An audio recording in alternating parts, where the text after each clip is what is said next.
Today we're going to go over the basics of entering an order in a commerce center. First, to get to order entry, you're going to go to Orders on the left column, then to Order Processing, Transaction, and then Orders.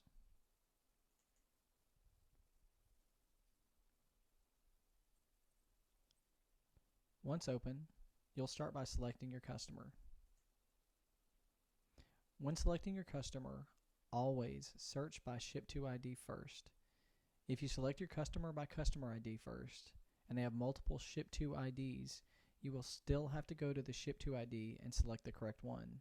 If you start with Ship to ID, you won't have to search twice. Let me show you an example. If I were to pull up customer ID for Baker Hughes Intech, which is customer 14575, and I select this. Now you notice it did kick me over into the customer notes tab. I'm just going to go back over here to the order tab. Now you see that the Ship to ID hasn't been filled in. So what I would normally do in this case would be to double click here and hit enter. And this will show me that under customer ID 14575 there are 3 Ship to IDs. Baker Hughes Intech, and Baker Hughes Intech BHBSS. Now I'm going to do this all over again, but I'm going to start with the Ship to ID. See, I could select this, and this would give me my customer complete so I can go on to my order. But I'm going to clear this by sweeping it and hit yes. And I'm going to start over in the Ship to ID. So I'm going to look up that Baker Hughes. We're going to go with that same Ship to ID 20180 Baker Hughes Intech.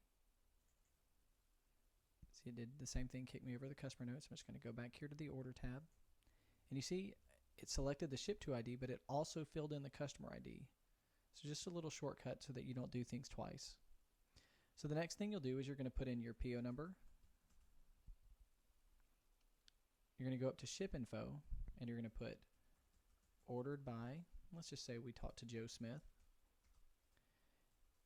And then we usually put our instructions. If it's going to be our delivery, we'll put our delivery. If it's going to be shipping UPS, we'll put ship UPS.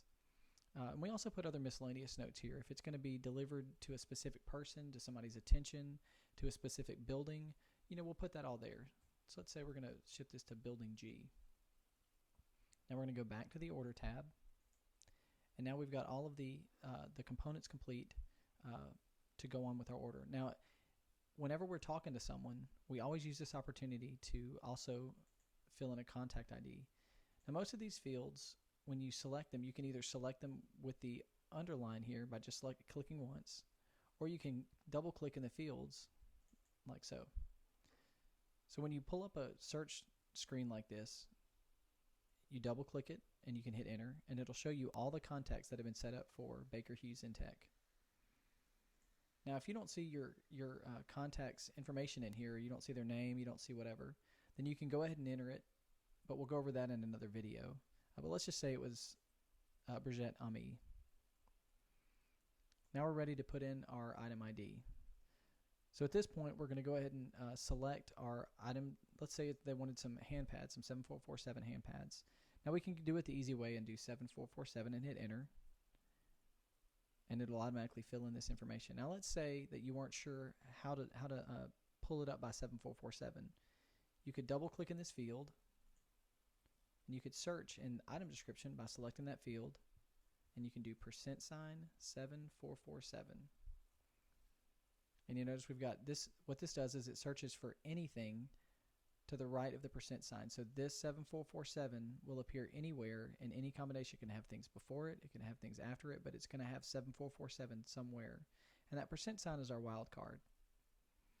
So here's 7447, the hand pads, and these are the same things that we just pulled up. So we're going to go ahead and select this. We're going to give them 20. And then the customer may want to know, well, how much is my price on that? You can tell them your price is going to be 66 cents per each. Now you can also select different unit measures. This is a good example because we have it by box and by case. So we're just going to leave it as eaches since that's how we sell them typically. And you're just going to hit enter until you get to a new line. Now when you get this screen, you can just say yes, you want to continue. The customer has exceeded their credit limit. Do you want to continue? Yes. and these are going to be the add-on items. An accessory item, this 961 pad holder, is an add-on item. So you could ask the customer, "Sir, would you like to have this pad holder as well? You can use it with the hand pads. If you would, you could just add it to the order by putting one in here. You can save and update the order, and it'll automatically add that add-on item. In future things, we'll go over better how to search. So that's all with today. Thank you so much.